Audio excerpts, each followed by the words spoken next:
All right, good morning. It's the Monday Morning Show. Today on the show, we have a very special guest. He's performing live at Laugh Boston, January 12th through the 14th. Ladies and gentlemen, one of my favorite comedians, MYQ Kaplan. That sounds right. Yep. And you just did some shows in Denver, Colorado? Yeah, I just got back today. You got back today. Did you partake in any of the marijuana festivities there?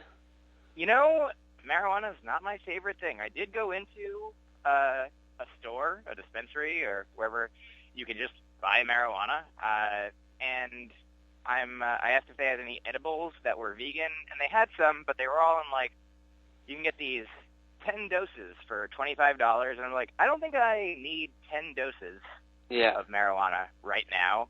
Like, I'm a little curious, but mostly it hasn't been my favorite thing, so I mostly stayed Rocky Mountain sober. Yeah. Well, do you have a favorite city that you like to visit? Denver is pretty great. The Comedy Works is the club that I was performing at there, and they're great. So that was a super time. I love going to Minneapolis. The club Acme is one of my favorites. And then I think just as a city, probably Portland, Oregon is way up there, and San Francisco, anywhere that you can get vegan food sort of at all hours of the night. Yeah.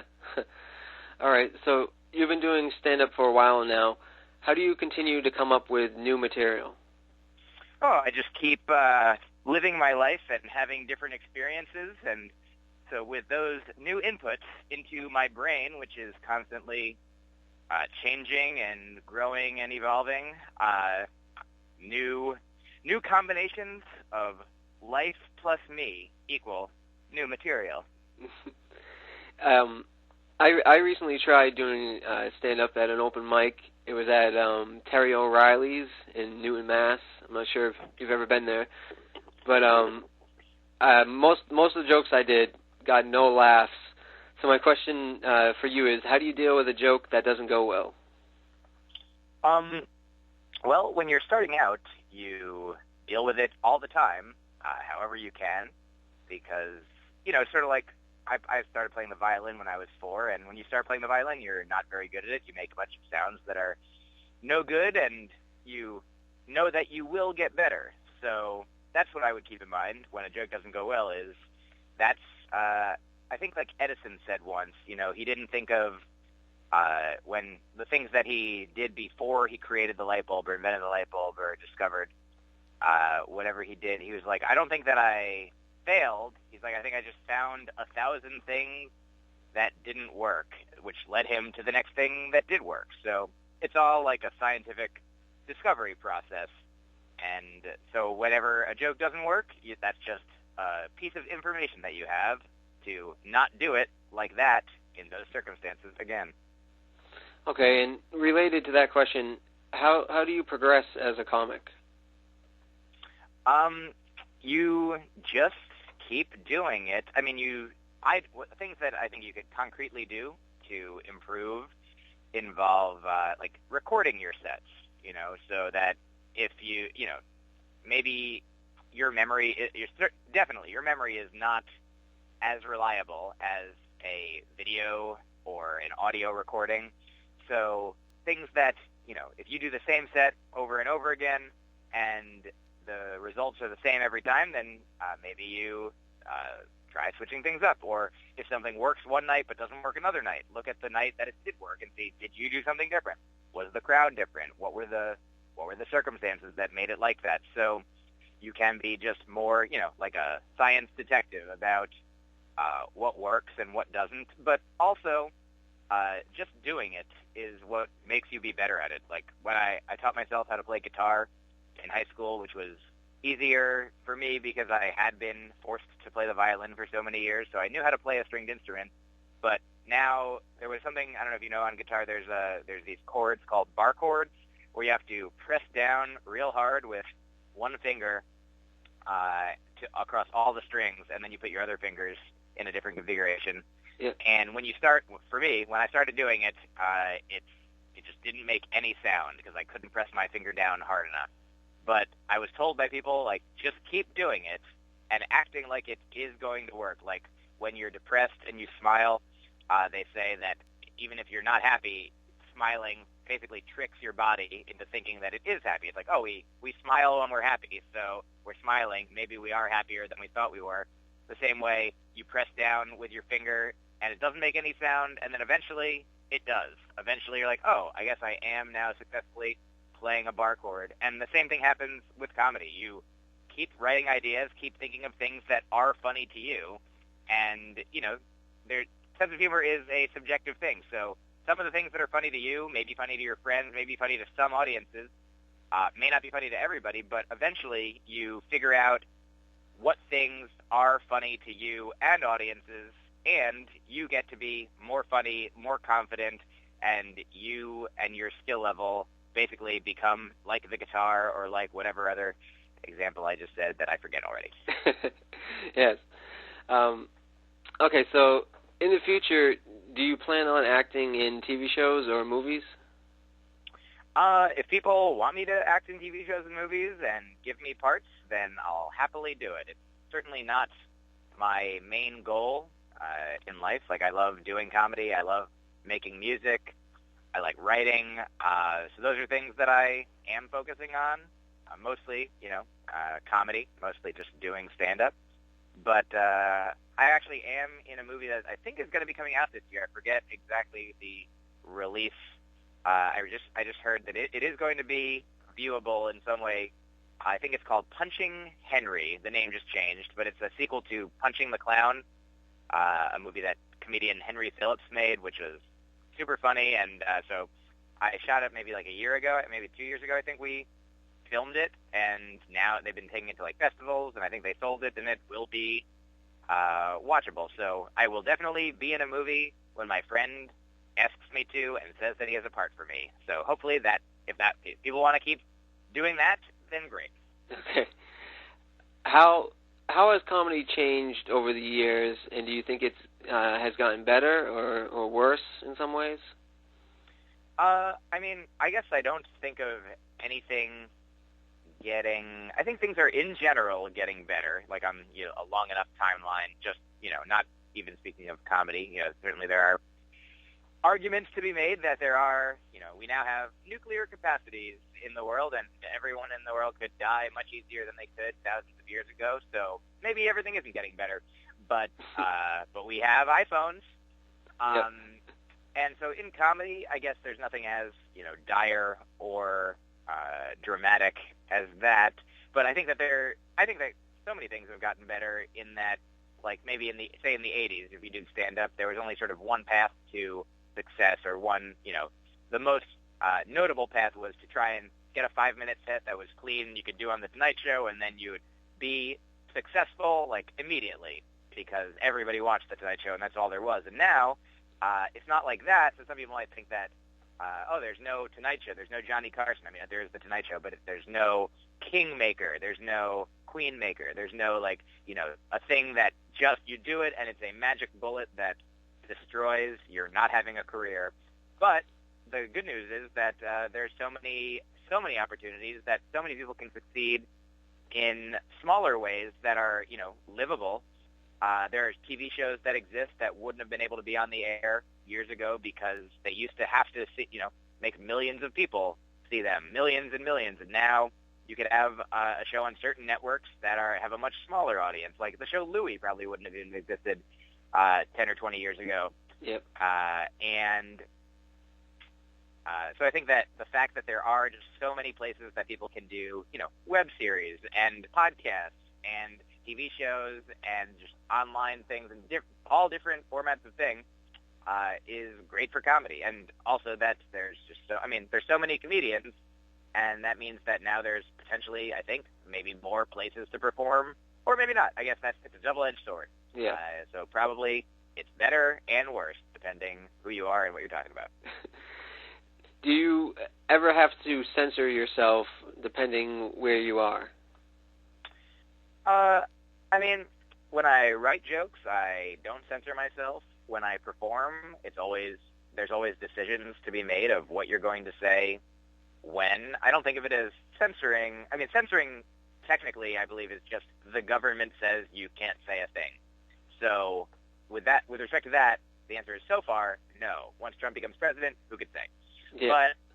But right now, if I do a gig on TV and they say you cannot say these swear words, that's not censorship. That's if you want to be on the show, then you have to obey the standards and practices of the law. So if I'm on TV, then I won't say the things that you're not allowed to say on TV, or they won't air it, or they'll bleep it. Yeah. If I'm performing for a corporate gig where they want it to be cleaner, then if I'm hired to do it and I agree to do it, then I'll do it. So I think in general, though, most of the shows that I do, most of the clubs that I perform at, most of the colleges, most of the independent venues, wherever I am, almost always, I can do and say whatever I want, and that's the nice thing about comedy is people, hopefully, when you get to a certain point, if they're hiring you because they know who you are and they like what you do, so they don't ask you to change what you do because that wouldn't be who you are. Yep. Speaking of Trump, do you have any feelings on Donald Trump? Oh, he's my favorite. I love him. I'm very uncertain as to what to expect. He's an inexperienced, he's the first, the oldest president the president-elect, and has never been in government, has never been in the military, has never, it doesn't seem like, I don't know what I'm doing, but I also, I have the exact same amount of experience running a country as he does. Yeah. If you look at, he has experience running companies, I'm but yeah, he's also had so many experiences bankrupting companies. If you look at the amount of money that he started out with, he started out a millionaire. His father gave him money, and then I think I saw a thing that said if somebody had just invested that money, the money that he got from his father, then he would have basically the same amount of money. This is perhaps speculative, and I don't have a source, but the idea is, also I don't care about, how, exactly, even if he is, a successful business person, that doesn't mean that he is going to be a successful president. I'm worried about the people that he's appointing to his cabinet. I'm worried about his advisors being white supremacists and basically modern-day Nazis. So, yeah, I'm mostly a pretty hilarious answer to your question, I know. But, yeah, I am concerned for the welfare of, potentially, non-straight white male individuals in this country and around the world that I think are potentially now more in danger, and actually more in danger, because I've read that there are elevations in hate crimes since his campaign and since his election. So I am concerned. Okay. Well, it does, though, make for good comedy sometimes, right? I would much rather there be fewer hate crimes and less comedy. Okay. All right, well, before I let you go, we have a part of the show called Questions from the Fans. If you don't mind, I would like to read you a few emails. I don't mind. Okay. First email is from B-Cake. B-Cake wants to know, when you were on America's Got Talent, what was it like behind the scenes? Did you see anything weird? Behind the scenes of a TV show very frequently is much less exciting than you would imagine or hope. I would say it's a lot of standing around. It's a lot of, just them corralling you and being wait here until it's your time to go over there and do the thing. So I'm sorry to report that it's very boring. Okay. All right, second email is from The Ghost. The Ghost says, I am a struggling comic. How do I stop the audience from throwing bottles at me? I guess I would need to have a lot more information about this. Why are they throwing bottles? Is it that you're saying something specific and then that makes them throw a bottle, or are you performing? I would say if it's always at the same place or the same people are throwing bottles at you, don't go to those places. Yeah. That's not a very common problem for a struggling comedian to face. Most comedians are how do I deal with a heckler? And you find out you actually don't have to deal with hecklers that much at all, and you'll figure out how to do it, and you don't need to have a specific plan.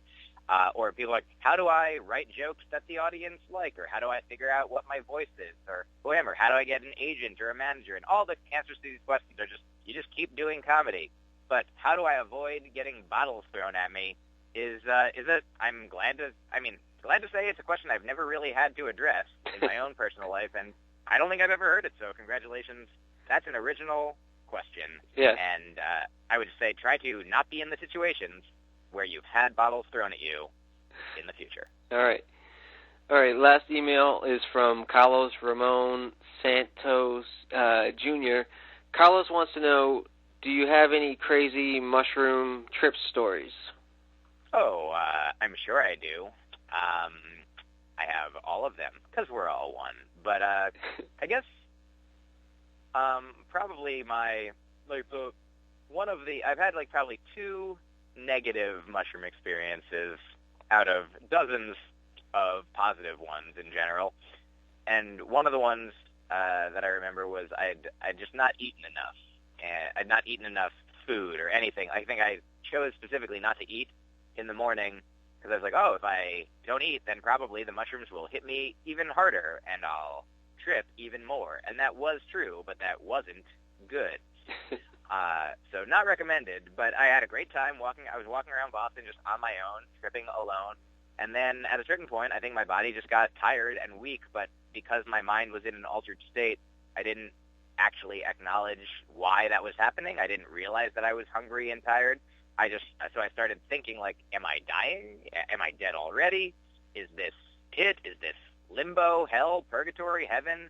And I sort of just sat on the streets of Boston, and just hopeful, trying not to fall asleep, because I'm like, if I fall asleep, maybe I'm dead.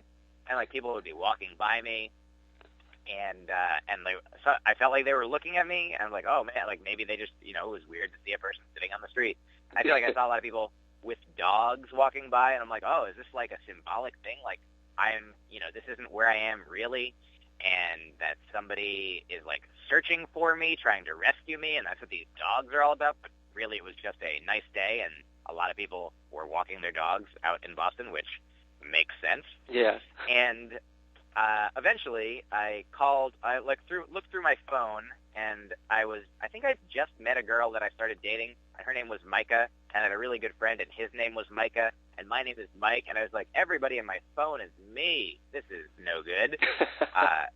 And then I found one other friend in my phone, my friend Shane Moss, and I'm like, oh, Shane, he's a different guy. So I called him, and he's also very experienced with mushrooms. He's actually roaming the country right now with a one-person show about psychedelics called The Good Trip. And but at the time, he was a guy who was much more experienced than me with it. So I was like, Shane. He answered, and he said, how's it going? I was like, Shane, we're different people, right? And he's like, yeah. I was like, I'm on mushrooms. He's like, oh, okay. I was like, I don't know what to do. And he's like, well, where are you? I was like, I'm at the intersection of one way and do not enter. And he's like, look at the other sign. So I'm like, oh, okay. I'm at Commonwealth and Gloucester. He's like, well, that's near my house. Do you want to just walk over here? And I'm like, I definitely can't do that. He's like, I'll come and get you. So he drove over, and we're on the phone, and he's like, I'm at the intersection, but I don't see you. And I was like, oh, no. Am I in another dimension? And I was like, oh, I'm actually just in the middle of the block. And I walked. He's like, I see you. And I got in his car, and he fed me food and orange juice, and I came back to reality. Theoretically, I actually don't know if this is reality, but I came back to whatever this is, and I'm okay. That's funny. So usually, don't you usually trip with somebody else, not by yourself? These days, yeah, I would much prefer to do mushrooms not alone. But at the time, I think part of the reason was I had sort of just started doing this a few years earlier, and I didn't have a regular source for them. And so sometimes I would get only a very small amount and then didn't have enough for multiple people. So I'd be like, well, I guess I'm going to hog the experience of being all one. And it is also, it's not a bad experience to trip alone. I definitely have had really fun lone trips, but I definitely do prefer being in the infinite with a friend. Yep. Okay, and you have a new album coming out, correct? Yes, I will have a new album mostly about the topic of not wanting children, and it's called No Kidding. And it'll be out, I believe it's scheduled for February 17th. So look for that in February, and I appreciate it. Okay, and once again, Mike Kaplan is performing live at Laugh Boston from January 12th through the 14th. You can buy your tickets at laughboston.com. And, yeah, I think that's all the questions I have. Great. Thanks so much for having me on again. Yeah, thanks for joining us today. You're one of my favorite comedians. And appreciate it. Hopefully we can talk to you again sometime. I'm sure you will. All right, thank you. Bye. Okay.